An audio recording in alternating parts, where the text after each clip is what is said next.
Palace Press Officer Undersecretary Claire Castro. Yusek Claire Castro, ma'am, magandang umaga po sa inyo. Si Orly Trinidad po ito sa DCWB. Kumusta po kayo, Yusek? Yes, good morning Orly at good morning sa lahat ng mga kababayan natin na nanonood sa iyong programa. Good morning po. Maraming salamat sa maagang pagtanggap. Napakaagang panayam pong ito pag papaubaya. Napakahirap bang gising usually pag ganito. Meron na kasi kaming gustong malaman. Meron na ho bang napupusuan, napipisil? Magkakaroon pa ba ng pagpapalit o hahayaan na lamang na manatili kung ilan ng commissioner ng Independent Commission for Infrastructure at wala nang ipapalit ang Malacanang sa nagbitiw o magbibitiw starting December 15 na si Commissioner Rogelio Babe Singson? Sa ngayon, Orly, wala pang na ibibigay sa atin na anumang impormasyon patungkol dyan. Siguro sa paningin ng Pangulo ay medyo mahirap talagang palitan ng isang katulad ni Secretary Babe Singson. Kasi binabanggit niya, usually yung kakayahan nila bilang engineer, okay na raw sa pagbibigay lamang ng parang consultancy, okay. Pero mas maganda raw talaga nakatalaga sa ICI, mga sanay sa pagtalakay ng batas, mga judge, mga justice. Sabi niyo nga, yan ay hindi pa yan siguro pinag-uusapan ngayon. Pero tulad na meron pa pang planong palitan siya o mananatili na lang ito dahil may narinig ako parang 1.5 o 2 months na lang itatagal ng ICI. Dahil yan naman talaga mandato nito at Yusek.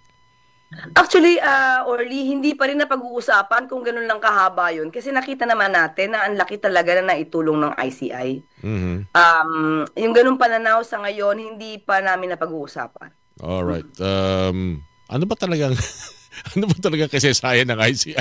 May binagit kasi na hindi malinaw. Ang isa sa mga gusto malinawan yung usapin ng sweldo. Ano ba talaga naging paliwanag? Ito'y may nanumpa at nabuo at nagsimula sila magtrabaho. Lalo-talo na yan sa budget po ng mga bubuo ng ICI. As early as September, according to DBM, yung SARO ay nandyan na. So kasi gusto naman ng Pangulo talaga lahat ng maitutulong sa ICI para makapagtrabaho ng maayos ay ibinigay ng Pangulo. Siguro hindi lang nakita, unang-una, no, doon tayo sa printer, sa photocopier. Meron pong ibinigay at ito naman ay mapapatunayan at mapapatotohanan ni Atty. Hosaka. At nagtanong nga rin po tayo bakit nabanggit ni Secretary Babe Singson na walang photocopier or printer.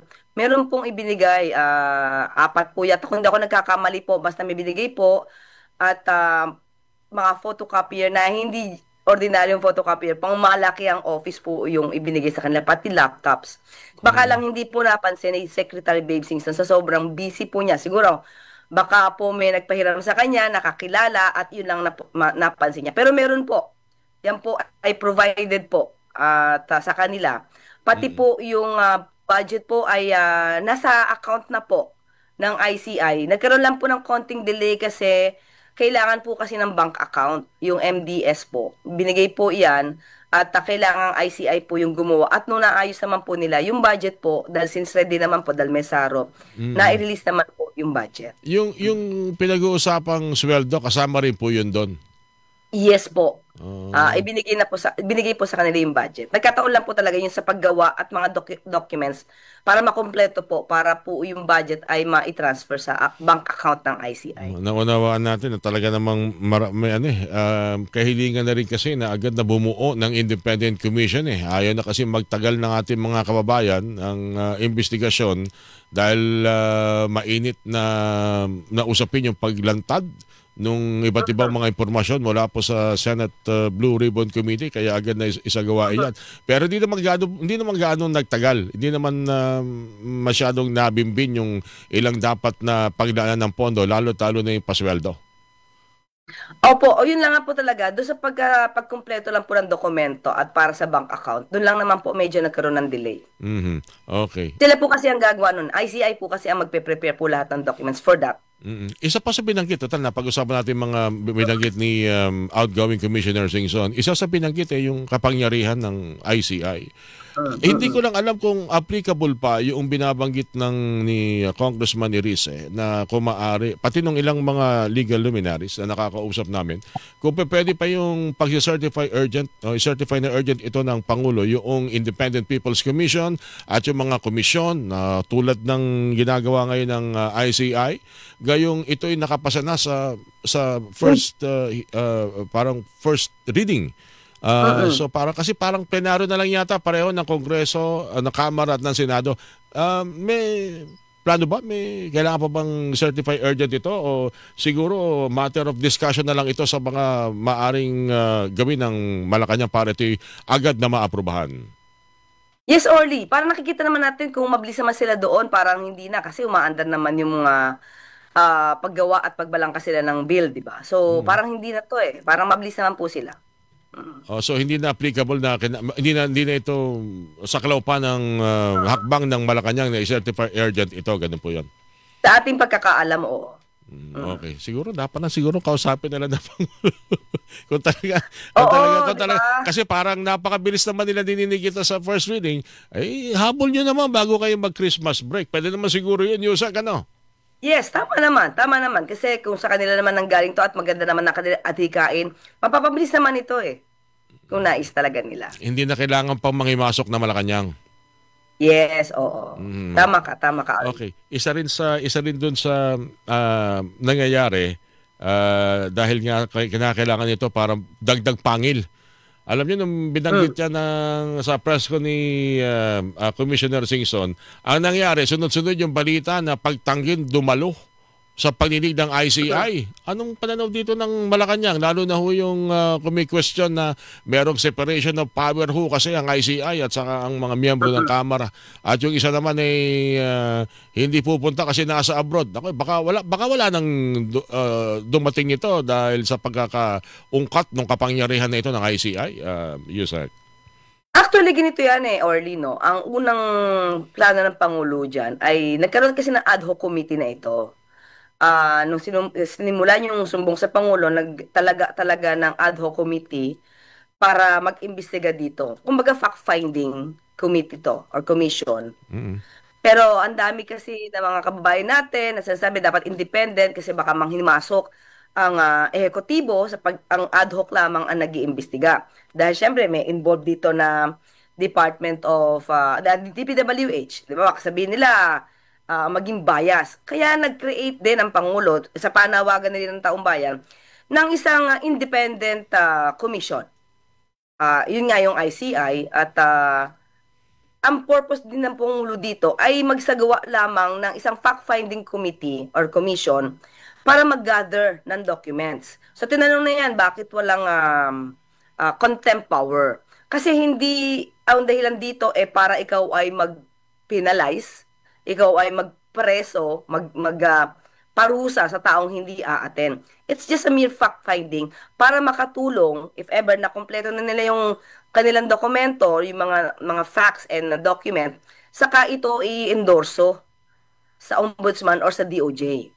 So, in other words, hindi talaga yung purpose ng Pangulo para magkaroon ng contempt power. At tingnan po natin kasi kung gagawa po sila ng batas para mag-create ng independent commission, People's Commission, sana hindi siya, yung constitutionality nito ay hindi ma-question. Dahil baka magkaroon ng redundancy, yun yung medyo baka magkaroon ng question pag nag-create ng independent People's Commission. Baka magkaroon ng yung redundancy ba? Because meron na talaga nakatalaga for that, yung ombudsman and saka DOJ para siya ang mag-hearing, para tumingin, mag-evaluate ng probable cause, now is a reasonable certainty of conviction. At siya ang magpa-file ng case sa Sandigan Bayan o sa korte. So I hope, kasi baka sabihin ay baka magkaroon ng duplicity ng trabaho. So sana hindi maging question yun. Buti binagit niya yan. Kasi kahapon, yan din ang ilan sa usap-usapan namin ng ilang mga nakausap ko na parang ang dahilan kaya limitado under executive order dahil unang-una kinakailangan ng pagbalangkas, pag-aproba ng Kongreso sa isang body o sa isang kalipunan na magkakaroon ng matitinding police power, pagpapaaresto at kung ano-ano pa na parang magiging trabaho ng ombudsman. Mabutit nabanggit nyo, kayo ba bilang abogado, pang-top nga ilang nga pa yun ng bar? Ano na, ang dami naman, ang dami gumagawa niyan, no? Pero ano yan. Anyway, sige, pag natin pag-usapan yan. Hindi ko nagagaling yung mga ganyang ano. Oo, may nagsabi sa akin pa. Anyway, Yusek, yung usapin na yan, hindi kaya magkaroon kahit na sabihin bilang lawyer, hindi kaya magkaroon ng problema kahit sabihin na tututukan na naman ito yung infrastructure project. So hindi naman ito magiging duplication o magiging parang kahalintunan ng trabaho ng ombudsman. Tama ba yung ganong kaisipan? Yes, actually, isa to sa magiging ito ang isa sa malamang na magiging issue. Kasi baka pag flood control projects lang parang sinisingle out. Diba? Tungkol sa flood control project. So, hindi ko alam kung paano magkakaroon ng issue about this. Kasi kung sasabihin natin na pagpapaaresto, alam naman natin, ang trabaho naman yan, PNP, NBI. So, baka nga ayoko naman pangunahan. Pero it might be put to form. Baka maging issue siya. Baka lang. Although, ang talagang nais natin ay magkaroon ng tututok. Dahil hindi naman natin alam na ganito pala katindi itong anomalya na patungkol sa mga infrastructure project ng gobyerno. Siya nga pala, asahan na ba nasa darating na linggo, simula bukas, December 8 hanggang December 15, ay sunod-sunod ang magiging presko ng Pangulong Bongbong Marcos at i-anunsyo mga karagdagang i-issuehan ng warrant of arrest. Yan ba ang ma-expect natin this coming week, Yusek? Depende, no, Orly, no? Kasi nangako din naman ng ombudsman na mas mabilis kasi talagang tutok din sila dito. At actually, sabi naman ni Ombudsman Boying Rimulya, hindi lang naman talaga sa flood control project sila tutok. Sa infrastructure, pati nga daw sa barangay level, ay tumututok sila. So, tingnan na lamang po natin. Kasi ang mga ganitong issue din po na i-announce ng Pangulo, magagaling din po sa sasabihin ng DPWH, sasabihin naman ng Ombudsman at ng DOJ. May mga narinig pa ako, parang dalawang big fish. Una muna, bago yung reaksyon nyo dyan, ano yung reaksyon ng Malacanang pag sinasabi na wala namang big fish? Puro small fish. Anong reaksyon tungkol dyan ng palasyo? Naniniwala po ang Pangulo na may mga malalaking tao na talaga masasampahan ng kaso. Depende sa mga sa mga report ng DPWH, ng Sec Vince, ng AMLAC, alam po ng Pangulo na mayroon. At kasama yan sa maaring ang Malacanang ang mag-anunsyo dyan sa sinasabing big fish. Yung sabi nga ni Ombudsman Rimulya, dalawa na big fish na makakasuhan sa susunod na mga araw. Opo, pag siguro may warrant of arrest na po, kung sino man po yun, malamang po Pangulo po ang mag-announce. Isa sa malinaw din na naging mensahe nitong lahat ng mga pangyayaring ito, dapat pala talagang matindi yung ginagawang lifestyle check, Yusek, ng gobyerno. Ang Pangulo bukas ho ba dyan? Lalo-lalo dun sa sinasabing mga maaring napunta, nakamal, na isama sa SALN ng lahat ng opisyal ng gobyerno, maging siya at mga kamag-anak ng Pangulong Marcos Jr. Yusek? Yun naman din po ang nais ng Pangulo. Sabi nga po natin, even before, ang lahat po ng miyembro ng ehekutibo ay ready for that. Handa naman po sila. Okay. Lipat lang ako bago tapusin ito, Yusek. Siguro dapat may part 2 tayo kasi dami kong inihandang question. ICI pa lang, ubos na oras ko pala. Yung paglilinaw lang dun sa 60 billion pesos na pinababalik ng Supreme Court, parang pagkakaalam ko, correct me if I'm wrong, Yusek, tapos ito noong September pa dahil ang Pangulo mismo gustong pinag-utos sa ipabalik ito. Tama ba yan? Opo. Dahil nakita po talaga ng Pangulo ang importansya ng pondo po. Lalo na po na meron tayong zero balance billing. At yun po talaga gusto ng Pangulo.